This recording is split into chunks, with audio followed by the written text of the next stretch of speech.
Halo Freakers, welcome to Sneakflix. Dengan bangga kami mempersembahkan kepada kalian ulasan lanjutan series berjudul The Blacklist Season ke-7. Disclaimer. Bagi kalian yang baru mengikuti series The Blacklist, saya sarankan untuk menonton dari episode 1 terlebih dahulu. Dan playlist ada di card pojok kanan atas. So, without any further ado, let's get into it. Scene dibuka oleh seorang pegawai kelistrikan yang sedang menggali di lahan kosong. Di sana ia menemukan suatu kotak berisikan panel listrik. Tak lama kemudian, petugas itu menyamar sebagai teknisi yang akan membenarkan suatu server di Optimus Data Company. Setelah memasuki ruangan server, pria itu mulai menanamkan suatu bom di setiap sudut ruangan itu. Ketika penjaga perusahaan mulai melihat-lihat tentang situasi, petugas itu mulai meninggalkan penjaga yang terkunci dengan puluhan bom yang tertempel di ruangan tersebut. Dan inilah Newton Parcel, blacklister nomor 144 yang terdaftar dalam daftar hitam milik Reddington. Kemudian scene bergerak kepada Aram dan Elodie yang sedang berada di dalam pesawat. Di saat Aram sedang bertanya kepada Elodie tentang apakah dirinya ingin mempunyai seorang anak, Elodie menanggapi hal itu dengan mengatakan tentu saja iya, dan memaksa kepada Aram untuk terjun dari kapal itu secara bersama-sama. Di satu sisi, ketika Reddington berbicara dengan Glenn, dirinya dihampiri oleh Kin serta Dembe. Reddington menjelaskan kepada Kin bahwa sebuah perusahaan yang mengandung data NSA telah diledakkan, yang mungkin dilakukan oleh grup ekstremis yang menentang pemerintah agar dapat privasi yang lebih besar. Di lokasi hitam, Kin pada akhirnya mulai menjelaskan jika perusahaan Optimus merupakan perusahaan penyimpan data terbesar di Amerika. Dan kecelakaan semalam merupakan ancaman domestik bagi mereka. Aram juga ikut menjelaskan jika Optimus juga memiliki data warga milik Amerika. Karena bisa saja dari seluruh data warga Amerika, terdapat ada yang telah menjadi target selanjutnya. Di Annapolis, ketika seorang pria memasuki mobilnya, ia menemukan bahwa mobil tersebut tak bisa menyala. Dan petugas kelistrikan mulai menghampirinya untuk menawarkan bantuan sentruman kepada aki mobil pria tersebut. Dan ketika pria itu membuka kap mobilnya, pria itu menghampirinya dan segera membuatnya tak sadarkan diri. Sementara itu, di sisi Reddington, Glenn memberitahu kepadanya jika pengiriman di Tokyo tak berjalan dengan lancar dan Glenn tak jadi membeli truk yang Reddington telah diperintahkan kepadanya. Reddington ternyata tak menerima hal itu karena Glenn sendiri yang telah meminta pekerjaan tersebut kepadanya, serta Glenn sendiri pula yang tak berhasil menyelesaikan pekerjaan itu. Kemudian Reddington menegaskan kembali bahwa Glenn harus dengan segera membeli truk itu secepat mungkin dan membawanya kemari pada hari Selasa. Sebelum membeli, Reddington menyadari jika truk itu tak berhasil Reddington dapatkan. Kembali ke lokasi hitam, Park menjelaskan bahwa sebelum ledakan, perusahaan Optimus sempat mengalami kematian listrik dan dari rekaman CCTV terlihat suatu truk curian yang menghampiri perusahaan itu. Setelah Park selesai menjelaskan, Ressler memberikan cadangan data dari perusahaan tersebut yang berkemungkinan besar mereka bisa mendapatkan informasi mengenai siapa yang meledakkan perusahaan itu. Ketika Reddington dihampiri oleh pembeli dari truk tersebut, Glenn mulai menelponnya dan mengatakan jika ia mengalami sedikit kendala, yaitu truk itu bukan untuk dijual, melainkan itu harus dimenangkan melalui suatu kompetisi, yaitu orang terakhir yang bisa memegang truk tersebut selama mungkin, maka bisa mendapatkan dan memenangkan truk itu untuk dibawa pulang. Ketika pria di Annapolis tersadarkan diri, petugas itu memperkenalkan dirinya dan mengatakan jika ia adalah Newton Purcell yang pernah bertemu dengan pria tersebut beberapa tahun lalu untuk membahas dampak suara kepada pikiran, jiwa, dan raga dari seseorang. Ketika Newton melakukan percobaan suara kepadanya, pria itu mulai merintis kesakitan dan Newton pun bertanya kembali kepada pria itu, apakah suara dapat membuat seseorang meninggal? Setelah menemukan truk itu, Ressler menghampirinya bersama Park dan menemukan bahwa seseorang telah tewas dengan keadaan yang sangat mengenaskan. Di satu sisi, Kin yang menghampiri seseorang yang mungkin dapat memberikan informasi mengenai pria yang ia cari. Sayangnya orang itu tak dapat membantunya menemukan orang tersebut. Lantas orang tersebut memberikan seseorang yang dapat membantunya menemukan pria yang sedang Kin cari. Di lokasi hitam, wrestler menjelaskan bahwa korban itu merupakan mantan karyawan yang mengabdi selama 2 dekade. Wrestler juga memberitahu kepada para agen jika hasil autopsi menjelaskan pria itu meninggal karena senjata ultrasonik dan frekuensi suara yang tinggi. Aram ikut menjelaskan jika kemungkinan besar target blacklister mereka selanjutnya adalah Libby Bishop yang bekerja di perusahaan itu. Ketika FBI sedang menghampiri Libby Bishop, ternyata kediaman darinya dihampiri oleh Newton terlebih dahulu yang menyamar dan meminta bantuan untuk mencari anjingnya di belakang rumah. Ketika Libby dan pria itu telah tiba di belakang rumah, Libby mendapatkan telepon dari FBI yang mengatakan bahwa dirinya saat ini sedang dalam bahaya dan meminta kepadanya untuk memberikan perlawanan apabila ia merasa terancam. Dan saat FBI berhasil menghampiri Libby, Wrestler serta Park hanya menemukan sebuah benda yang berkemungkinan bisa membantunya mendapatkan informasi. Saat ini Aram sedang menghampiri Elodie yang menunggu suaminya di rumah sakit. Di sana Elodie menjelaskan bahwa ia selama ini egois karena ini semua adalah keinginan darinya. Tetapi Aram menanggapi hal itu dengan mengatakan bahwa dirinya telah menyadari jika ia saat ini terlalu banyak berpikir dan yang Aram inginkan hanya terus bersama Elodie. Lalu tak lama kemudian dokter menghampiri mereka dan mengatakan jika suami dari Elodie tak dapat diselamatkan karena pendarahan yang menyebar ke dalam otaknya. Sementara itu, Dembe dan Reddington sedang memantau Glenn yang telah memegang mobil itu selama 48 jam. Ketika Glenn mendapatkan istirahat, ia mendapatkan telepon dari Reddington yang mempertanyakan apa yang sedang terjadi. Glenn mengatakan jika semua kompetitor di sana memiliki orang yang cukup untuk mendukungnya. Tetapi tak ada satupun yang mendukung dari Glenn, dan Glenn menegaskan kembali jika dirinya akan memenangkan truk itu demi Reddington. Di lokasi hitam, wrestler kembali menjelaskan terkait temuannya di kediaman Bishop, yaitu penghambat suara yang dirancang khusus oleh seorang dokter. Lalu Kin menghampiri mereka dan mengatakan jika suami dari Elodie baru saja meninggal dan Aram akan datang ke lokasi hitam cukup terlambat. Ketika Kin dan Park menghampiri dokter yang membuat alat penghambat suara itu, dokter menjelaskan jika alat tersebut bisa menghambat sinyal radio frekuensi rendah, listrik bawah tanah, dan juga ladang server. Karena ladang server bisa meningkatkan hormon stres dan dapat menyebabkan pembunuhan. Serta dokter juga memberitahu jika alat itu dimiliki oleh Newton Purcell. Di satu sisi, Reddington kembali menemui pembelinya dan meminta waktu tambahan, tetapi pembeli itu tak menerimanya karena Reddington telah 2 kali meminta untuk merubah jadwal penerimaan paket yang mereka hendak beli. Reddington menegaskan bahwa mereka tak boleh meragukan keahlian dari Glenn karena Reddington percaya orangnya yang bernama Glenn akan berhasil membawakan truk itu kepadanya. Di dalam perjalanan menuju rumah Newton, Park memberitahu Cooper jika dokter telah berhasil mengenai alat itu milik siapa, yaitu Newton Purcell yang merupakan seorang insinyur teknik berusia 38 tahun. Newton juga memiliki penyakit gangguan auditori akut karena efek dari suara ladang. Dan 6 bulan kemudian, di dekat kediaman Newton, perusahaan Optimus didirikan. Park menjelaskan jika Newton tak hanya ingin menghancurkan perusahaan Optimus, melainkan ia juga ingin menghukum orang yang mengizinkan gedung itu dibangun. Di dalam kediaman Newton, Libby menjelaskan jika dirinya mempercepat hal itu untuk melakukan hal baik karena ia mengira dengan dipercepatnya bangunan Optimus didirikan, maka akan banyak juga lapangan pekerjaan bagi banyak orang. Di luar rumah Newton, Kin dan Park telah berhasil menghampirinya dan mulai memasuki kediaman Newton. Kin yang saat itu terpisah dengan Park meminta kepadanya untuk mematikan listrik terlebih dahulu. Sementara Park yang berada di ruang bawah tanah mendapatkan penyergapan dari Newton. Beruntungnya Newton tak dapat menyaingi kekuatan dari Park. Kembali kepada Glenn yang sedang berkompetisi dan mendapatkan istirahat. Di sana Reddington berada di dalam toilet lalu mulai dihampiri oleh pastor yang merupakan kompetitor dari Glenn. Reddington memberitahu kepada pastor itu jika Glenn lah yang akan juara. Tetapi pastor menegaskan bahwa dirinya lah yang akan menjadi juara. Tetapi Reddington mulai menyuap pastor itu dengan sebuah mobil yang ia tawarkan kepadanya. Di lokasi hitam, Newton menjelaskan bahwa dirinya membunuh orang itu agar suara Tuhan dapat terdengar kembali. Karena ia juga tak ingin orang yang menyebarkan polusi udara atau suara ada di muka bumi ini. Di luar ruang interogasi, Kin mengerti kenapa alasan Park marah dan hampir membunuh Newton dengan cekikannya. Lalu Kin meminta kepada Park untuk mengatasi amarahnya di setiap keadaan.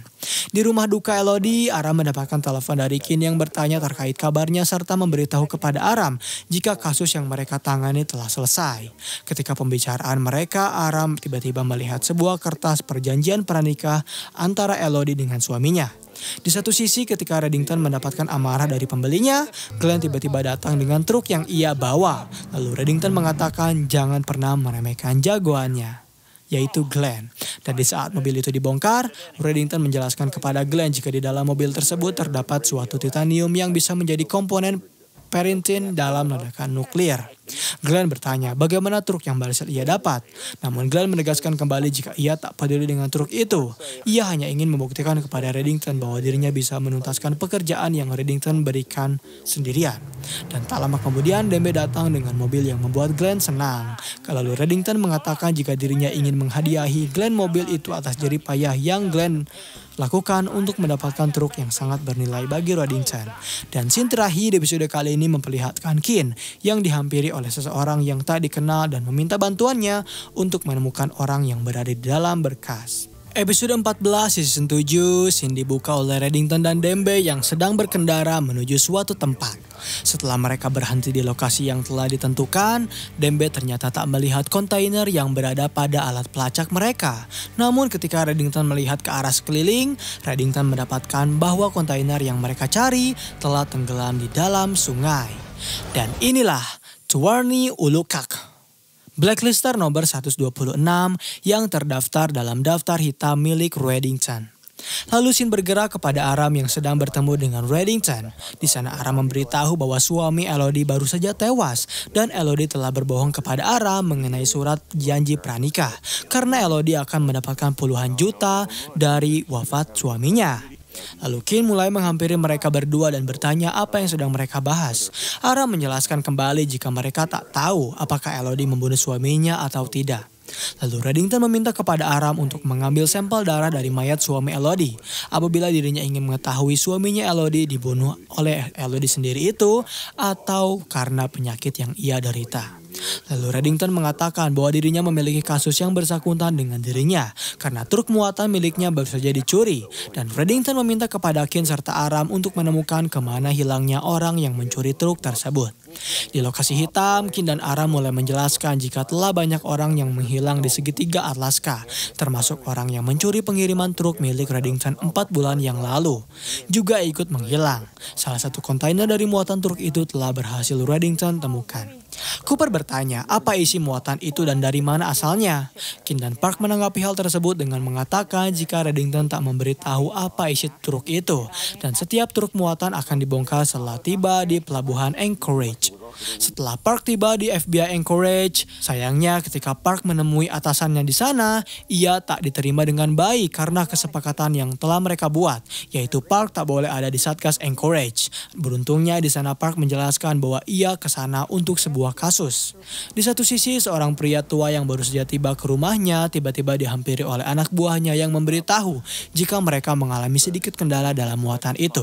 Ketika pria tersebut menghampiri kontainer, mereka menemukan bahwa terdapat seseorang yang sedang terikat menggigil kedinginan.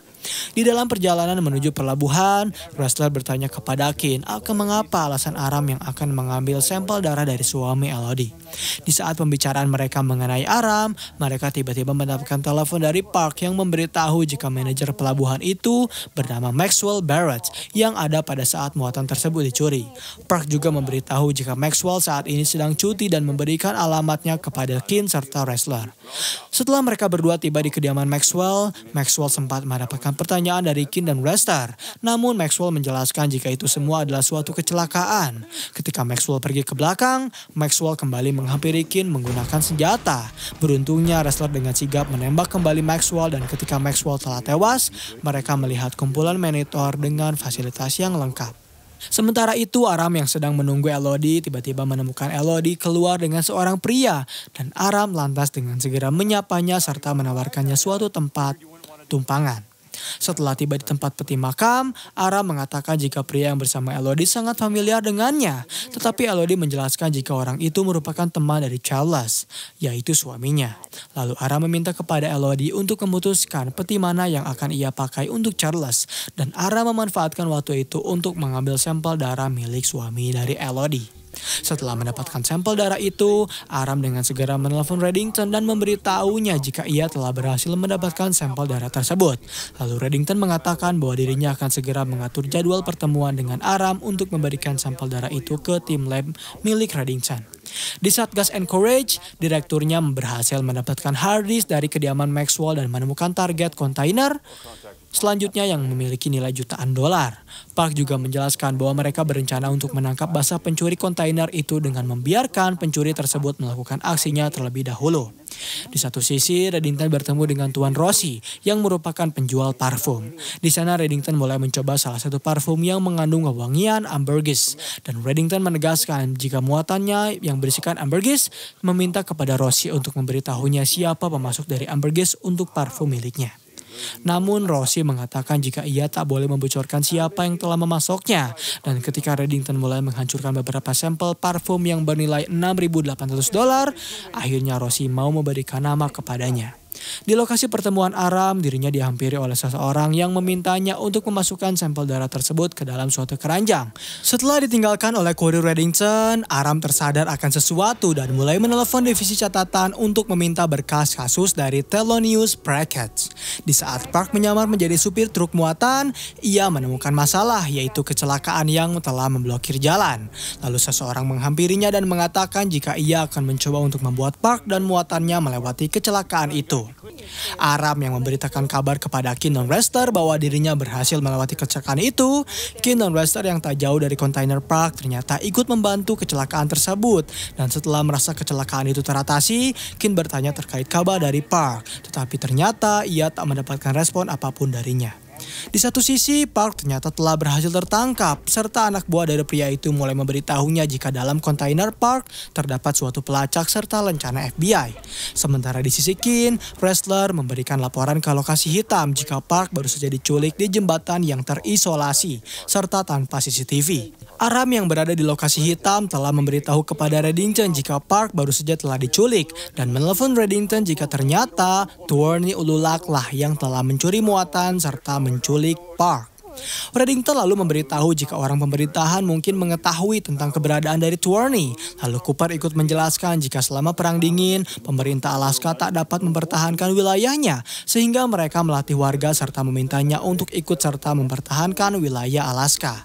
Pemerintah berjanji bahwa jika ada warga yang mau mengajukan dirinya, maka mereka akan memberikan tanah beserta sekolah untuk anak dari para warga itu. Namun sayangnya, pemerintah tak memenuhi hal tersebut. Di lokasi Park, Tuorny mulai mengancam dan bertanya seberapa banyak FBI mengetahuinya. Namun Park mengatakan jika ia tak mengerti dengan apa yang Tuorny maksud. Ketika Tuorny hendak membunuh pria yang bersama Park, salah satu anak buahnya menghampirinya dan memberitahu jika mereka mendapatkan masalah, yaitu Maxwell baru saja tewas ditembak langsung oleh FBI di kediamannya. Di satu sisi, Aram menghampiri seseorang bernama Wilbur Eaton yang memiliki kesepakatan kekebalan untuk melawan Brackett. Di sana Aram bertanya mengapa ia ada bersama Elodie kemarin siang. Wilbur menjelaskan karena saat ini Elodie dapat membayar utangnya. Lalu Aram bertanya kembali untuk apa Elodie berhutang padanya. Tetapi Wilbur menjelaskan bahwa Aram takkan ingin mengetahuinya. Ketika anak buah Tuorny menghampiri Park dan memintanya untuk memasang borgol sendiri, Park mengatakan jika ia harus memasangkan itu sendiri kepadanya. Dan barulah ketika anak buah Tuorny memasangkan hal itu, Park mulai memberikan sedikit perlawanan sehingga anak buah dari Tuorny terkapar tak bisa apa-apa. Pria yang bersama Park itu lalu mulai menodongkan senjata kepadanya dan mengatakan jika Park telah menyalahkan dirinya karena ia sendiri bukanlah seorang pembunuh. Sementara Park mulai menjadi bahwa orang itu ternyata adalah Lucier. Di Satgas Anchorage, direktur memberikan laporan kepada Kin serta Lester bahwa mereka belum berhasil menemukan lokasi dari keberadaan Tuorny serta Park. Ketika Lucier ingin pergi, Park meminta kepadanya untuk mengajaknya karena Park yakin jika Lucier kabur bersamanya, maka mereka berdua akan selamat. Karena Park sendiri tahu seluk-beluk dari lokasi tersebut dan dapat membawa mereka ke jalan untuk mendapatkan pertolongan. Di saat pelarian Park, Lucier menjelaskan jika Park telah melanggar hukum dengan membuat seseorang di dalam lapas menjadi patah tulang. Dan Park juga telah membayar polisi untuk lepas dari gugatan itu. Lucier yang saat itu sedang emosi mulai mengambil balok kayu untuk memukul Park dari belakang. Namun sayangnya rencananya tak dapat dilakukan karena kaki dari Lucier yang terkena jebakan beruang. Lalu Park mencoba membantu Lucier. Namun sayangnya usahanya sia-sia karena ia tak dapat melepaskan jebakan itu dari kaki Lucier. Park menjelaskan bahwa ia akan meminta bantuan dan kembali untuk membuka jebakan itu. Di lokasi Twenty, mereka mendapatkan seranggapan dari FBI sehingga anggota dari Twenty mengalami adu tembak dengan FBI. Dan setelah Twenty berhasil tertangkap, ternyata mereka tak menemukan keberadaan dari Park di sana. Setelah Park datang dengan bantuan yang mereka miliki, bantuannya mulai mengkhianati Park dan mencoba menembaknya. Tetapi Park dapat mendapatkan bantuan dari Kinsuta Lester yang mulai menembaki pria itu terlebih dahulu. Di lokasi hitam, Aram ternyata membawa Elodie ke ruangan yang terdapat Wilbur di dalamnya. Di sana Wilbur mengatakan bahwa ia telah memberitahu Aram mengenai kesepakatan di antara mereka berdua. Aram juga ikut menjelaskan bahwa Elodie selama ini telah memanfaatkan dirinya. Di satu sisi Park menghampiri Reddington dan memberitahunya jika Park telah menculik Lucier serta telah menyatukan kembali Lucier dengannya. Reddington menjelaskan bahwa tujuannya menyatukan Park dengan Lucier karena ia ingin melakukan tes apa yang akan Park lakukan kepada kekasih ibunya dulu yang berusaha Park buru. Tetapi Park menjelaskan bahwa tugasnya adalah memberikan Lucier kepada biro di Alaska. Park menjelaskan bahwa dirinya hanya ingin membuat ibunya berhenti merasakan rasa sakit akibat heroin yang tak dapat diterima oleh tubuhnya. Sehingga Park memutuskan untuk membuat ibunya menerima heroin itu kembali agar menghentikan kesakitan yang ibunya alami. Sayangnya Park tak menyadari jika perbuatannya itu menyebabkan ibunya meninggal karena overdosis heroin yang diterima dalam tubuhnya. Sementara itu, Aram kembali menghampiri lokasi pertemuannya dengan kurir dari Reddington dan mendapatkan suatu hasil. Di lokasi hitam, Park mulai menghampiri Cooper dan mendapatkan sambutan serta selamat dari Cooper. Di sana Park menjelaskan bahwa ada suatu hal yang harus ia beritahu kepada Cooper terkait suatu perbuatannya di Anchorage. Masih di lokasi hitam, Cooper menghampiri Kin dan bertanya mengapa ia tak memberitahunya mengenai masa lalu Park di Anchorage. Kin menjelaskan bahwa semua yang menyangkut keluarga merupakan hal yang sangat rumit. Dan scene terakhir di episode kali ini memperlihatkan Aram yang menghampiri Elodie dengan petugas yang siap membawa Elodie pergi untuk menjalani sidangnya atas pembunuhan yang ia lakukan kepada suaminya sendiri. Dan episode 13 serta 14 di season 7 berakhir di sini. Terima kasih telah menonton video pembahasan dari The Blacklist di episode kali ini. Bagaimana tanggapan kalian? Komen di bawah untuk rekomendasi film atau seri selanjutnya. Klik tombol subscribe untuk mengikuti perkembangan channel ini. Dan klik tombol like jika kalian menyukai video pembahasan kami. Dan sampai berjumpa kembali di episode selanjutnya.